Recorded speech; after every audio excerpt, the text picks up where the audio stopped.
All right, so I mentioned trying to cap this thing off. I showed you the warped front facade, we'll call it, since this is more building-esque at this point. Um, but what I want to do is actually get a flat surface, despite the fact that I no longer have a flat surface. I want to begin to go back in and say, kind of clean this up and say, well, even if I don't have a flat surface, I just want to put one on and trim off the excess to give me a 4-point flat surface. And so it's it's actually pretty simple. I think the easiest way that you can do it is just create an oversized surface and then do an orient 3-point and then just use trim. I'll show you what that looks like. So for me, I'm just going to create kind of a really, really big surface off on the side like this. And if I want to orient it here to match the bottom line and the top line, that means it's going to give me sort of a trim that goes back this way and then down that face back to the origin there. So you guys kind of get what I'm trying to do conceptually. So it's very, very simple. All I do is I grab this, or I do an orient 3-point, select this surface, and I'm going to go from reference point here to reference point there, and that one, and then I can go from here, here, to there. So that's going to be my new front facade. However, take a very, very close look at what this looks like. See, it just misses it by a hair.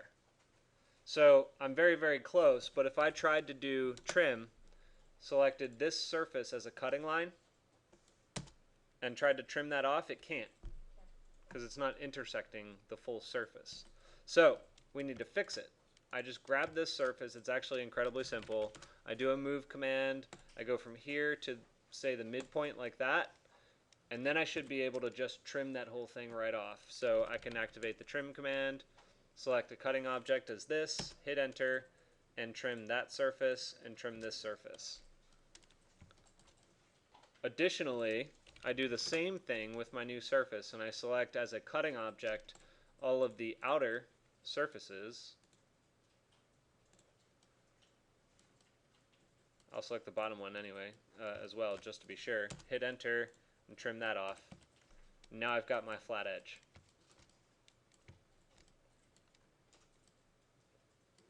Four-point surface, perfectly flat. Did I lose you? All right, I'll go back and show you. I'll go back and show you guys. It's so simple. And you've seen all the commands again. Do an orient 3-point, and then you just need to make sure that you're able to trim it. Trim is different, so I didn't show you guys trim before. I'll show you it with split. It's kind of the same thing. So when I do orient 3-point, this time I'm going to do it a little bit smarter actually, because I know, now that I know where the error is, I do an orient 3-point, select this object, and I'm actually just going to go from the midpoint instead of the endpoint. Midpoint to here, to there, to the midpoint there, and I'll just go there, there, and there.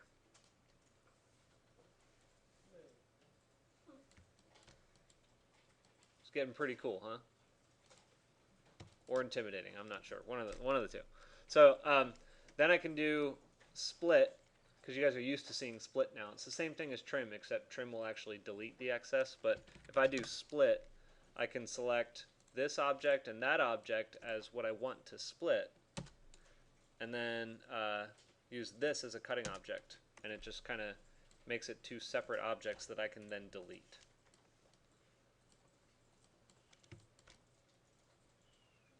Making sense?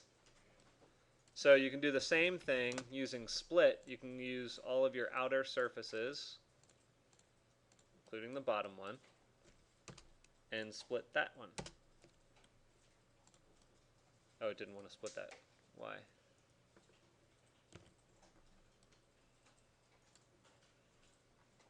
Interesting. Didn't want to split it. Let's find out why. Cutting objects, I'm going to go using trim now. Enter, I'll trim that out. Alright, trim works. Split didn't. I don't know why.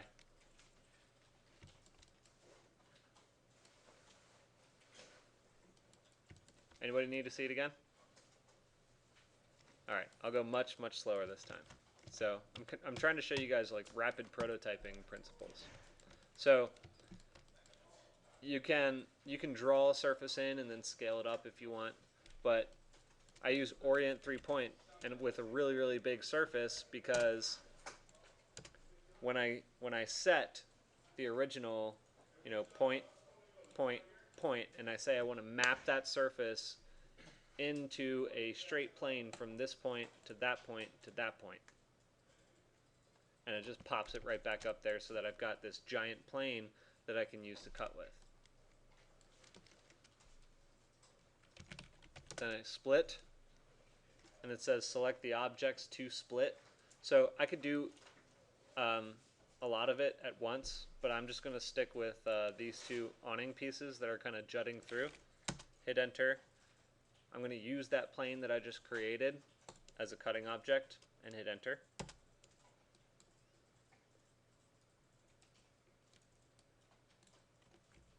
Delete. And then I need to use trim. I don't know why split isn't working, but trim, hit enter. And this one goes backwards because you need to select now the objects that are going to cut first and then the object that's being cut. So just remember that split and trim work backwards from one another. So this, that, and that, enter, and trim it out.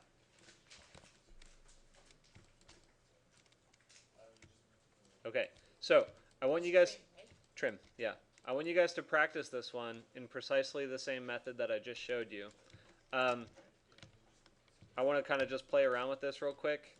And the good thing about using split is that you can do some cool things now with it, where if I want to just offset that surface, I can scale it from the origin point here to there and scale it down a little bit.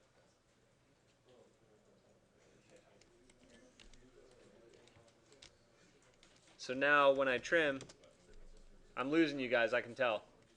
But I want to just finish this up real quick and make it look kind of cool. So surface, enter, trim that off. And now I got this cool little awning on the front that's a little bit smaller. I just scaled it. Yeah, I did scale, and I kind of went from the origin base point at the corner to the top corner up there, and I just made it a little bit smaller. When you go back and watch the video, you'll see it.